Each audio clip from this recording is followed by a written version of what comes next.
For every week for the college basketball season through the NCAA tournament and then the NBA season through the NBA playoffs, we're going to do a weekly breakdown on YouTube that will detail some of the best sets from college basketball and from the NBA. So to start this series, we're going to go through Clemson's set right here.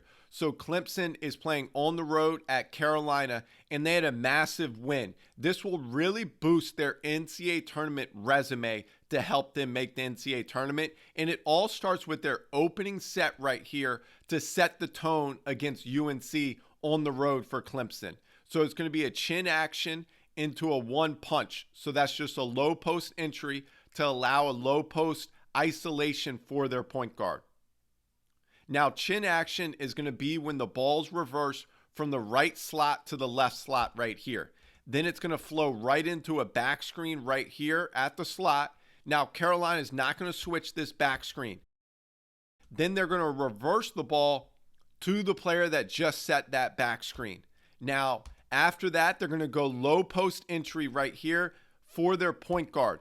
They think they have a mismatch right here, and this is what they wanted to attack to start the game, is their mismatch with their point guard against Carolina's point guard, and he scores in the low post right there. Becoming one of the most popular sideline out of bounds sets to run in college basketball, especially at the end of games, is the set winner.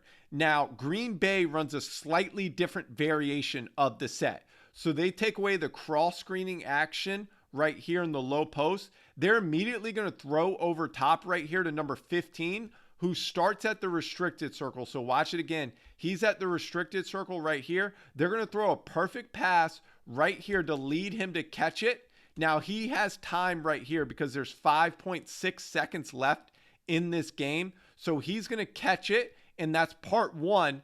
Part two, we're going to follow number 0 right here, who's going to cut to the right break right here.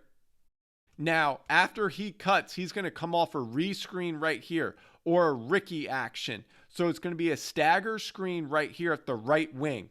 He's going to curl to the top of the key right here for a pitch back into a three to win the game.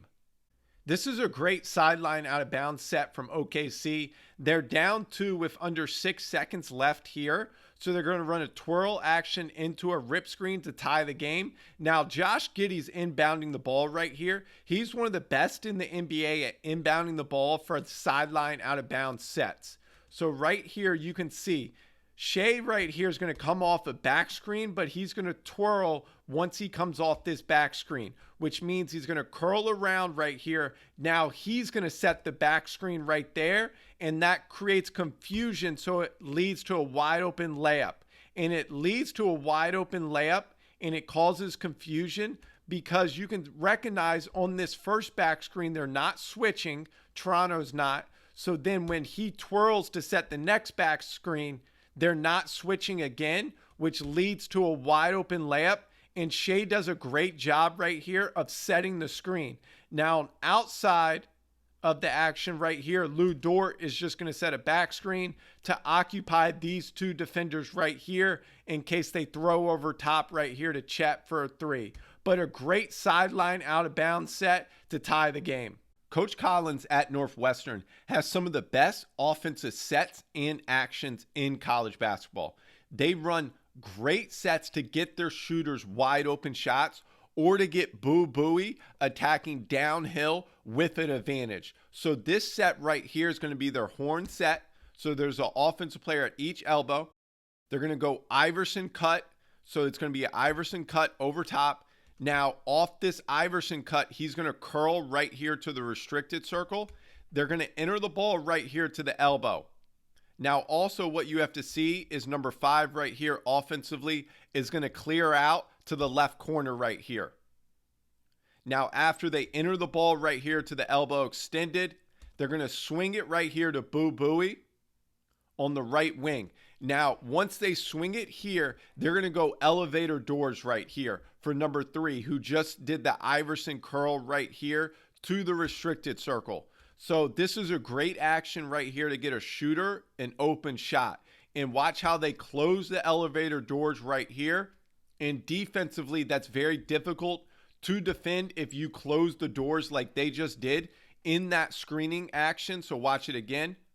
So the shooter's going to come through the elevator doors here. Once the shooter comes through, both offensive players are then going to screen in right here to close the doors to allow for an open shot right there.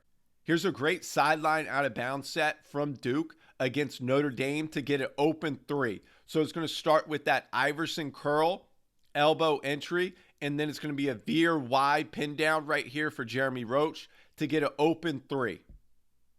So now let's break down this set of why it worked. So it's going to start with this Iverson curl right here for Jared McCain. He's going to come off this second screen right here at the elbow.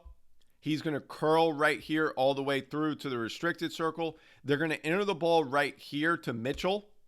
And when they enter the ball right there, the point guard Proctor, who just passed it, is also going to clear through to the right corner right here, which is then going to open up an empty side veer wide screen. So a veer wide screen is flip right here, just set that screen for McCain to curl off. Then he's going to veer wide right here to set this wide pin down for Roach coming off. Now, Jeremy Roach right here reads it great because his defender right here is going to shoot the gap. So if your defender shoots the gap, you need to flare back right there, and it's a great pass from Mark Mitchell right into the shooting pocket right there for Roach, 4-3. UC Irvine is playing great basketball right now in the Big West Conference. They're currently leading the conference with a 10-1 record and have a real opportunity to make some noise in March if they win the conference tournament. And this is a great action they ran.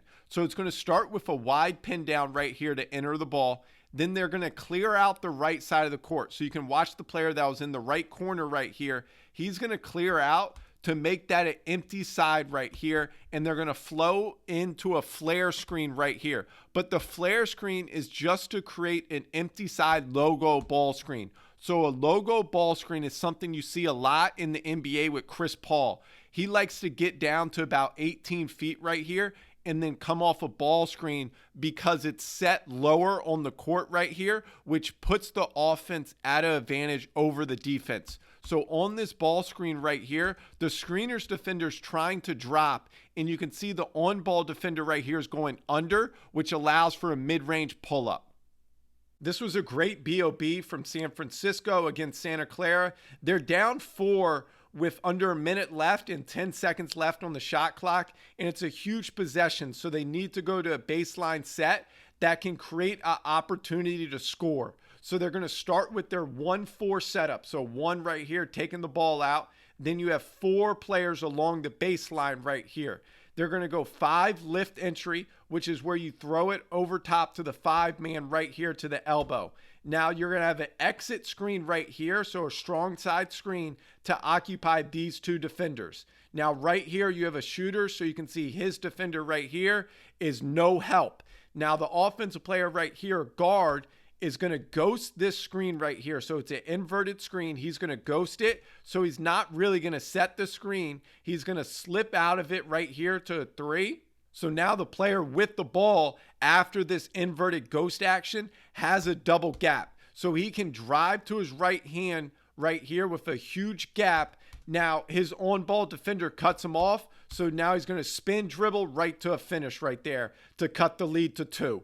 Here's a great sideline out of bounds set that you can use late shot clock or at the end of a game when there's less than 5 seconds left on the shot clock or game clock. So it's going to start in a box formation right here. So out of this box formation, the player on the left block right here is going to space out to the corner. Now the player on the right elbow is going to cut through, and then he's also going to space out. So they're spacing out right there to allow the paint in the front of the rim to be open. Now they're going to set a rip screen above the nail right here. So one of the things I want you to recognize is where they're setting this rip screen is they want to allow space for the player that's coming off this back screen to get a running start to the front of the rim. Now the second aspect of this play is they're forcing a defensive switch right here. So they're forcing a mismatch right there. So when the ball goes up, he has a height advantage right here to go up and get the ball, and then he can finish at the front of the rim.